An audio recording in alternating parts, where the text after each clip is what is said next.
had the most significant influence on your career, and how did that relationship affect your professionalism? You know, how you developed?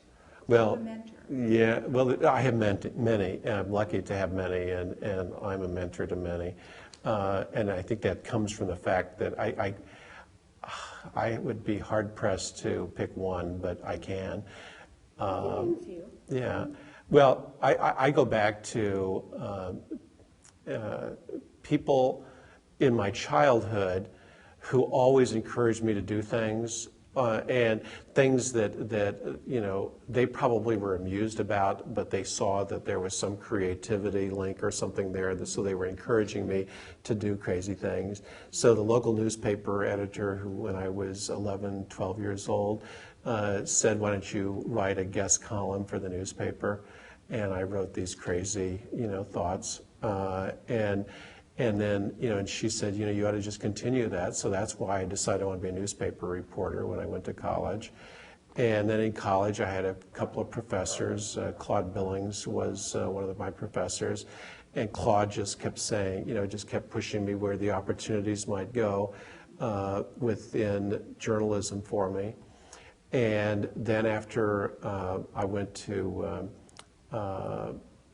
work at the first newspaper, John Rutherford was my news editor. I disliked that man with a passion. He was the meanest person on the news desk, but boy, did I not misspell words. This is before spell check, you know, and you know, you're coming in and you're basically saying, I have to look that word up in a dictionary, change the word.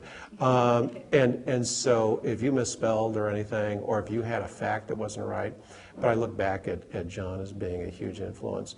But on the PR side, it probably was a gentleman by the name of Jack Raymond. Jack was a former New York Times reporter that then went off to set up his own small boutique in New York. And John was an advisor to the CEO at Lilly. And Jack was a advisor to the CEO at Lilly. So Jack always talked to me when he came to town, and we'd go to dinner or lunch. And at one point, he comes in and says, I really have an idea for you.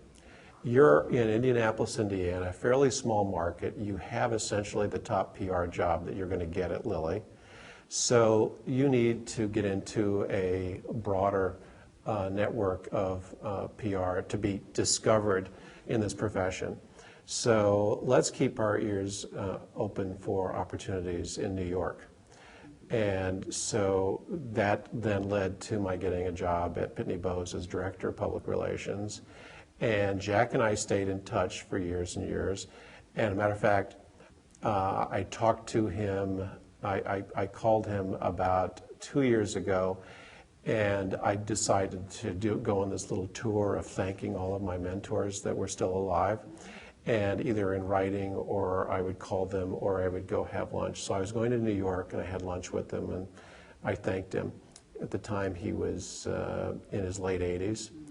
And then last year, I mentioned him at the Page meeting in a speech that I gave about mentoring.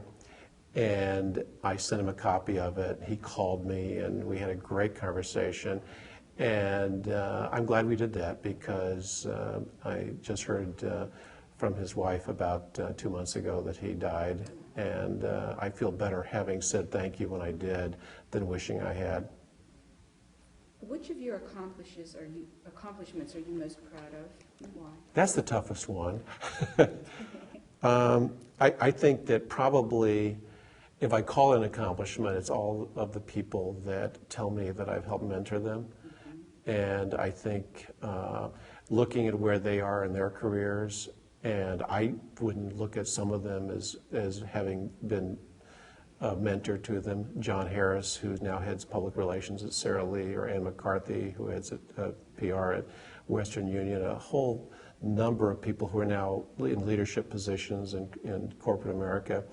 I didn't think I was a mentor, but obviously I hear from them that they think differently. yeah, they think differently. And I think when you're doing it without that being your goal, it kind of is very enriching. I'm going to start a website, a blog on essentially helping guide people in PR careers, which is an idea, interestingly enough, by a lot of young people that I've been working with. And one of them wrote the plan saying, here's what you ought to do. And so they brainstorm with me on how it's going to work, and then I've got a bunch of ideas that will go into it. So I think that probably helping raise the level of the talent that comes into profession by identifying this is a real leader of this profession, and whatever we can do to help make sure that they make it. And I believe the same thing is important. My second passion is making sure that we do a better job of increasing diversity in the profession. And so we have a model that we've set up in our office to make sure that every minority who comes to work sees a career path that is achievable. And we identify someone at a senior level and somebody at the entry level and places in between that they can see how they move through the organization. And I think that that's something that hasn't been too apparent in this profession, and we need to do more of that as well. So those are kind of the dual things that I look at. That I'm further along in mentoring than I am in increasing diversity, understanding the profession. But I think that both are hopefully going to be things I look back at and say I feel very good about what I've done. Well, the last thing I wanted to ask is, do you have anything else that you would like to share with the future PR professionals, this next generation? Yeah, I think the key thing that it would be very important is to remember people along the way who are helping you. And then once you take the next step is to remember them then too. Mm-hmm. So I've stayed in touch with college professors, with Nan McGlenn until she died, the editor of the hometown newspaper, and all these people along the way, because it means so much to people to know. And it's not like you're bugging them by contacting about everything and asking them for help. But oh, by the way, I thought you'd be interested in knowing that I just graduated from college. By the way, I just landed my first job as a account coordinator at an agency. Whatever is happening, you remember them maybe in a card in the holidays. Just stay in touch with the people who have helped you along the way, because there's something about the karma that happens, when a lot of people are thinking good thoughts about you, that helps you succeed in your career. That's good advice. Good. Well, I want to thank you very much for taking the time to just share some of your experiences with us. Well, I enjoyed it very much. Thank you. Thank you. Good trip down memory lane. Yeah.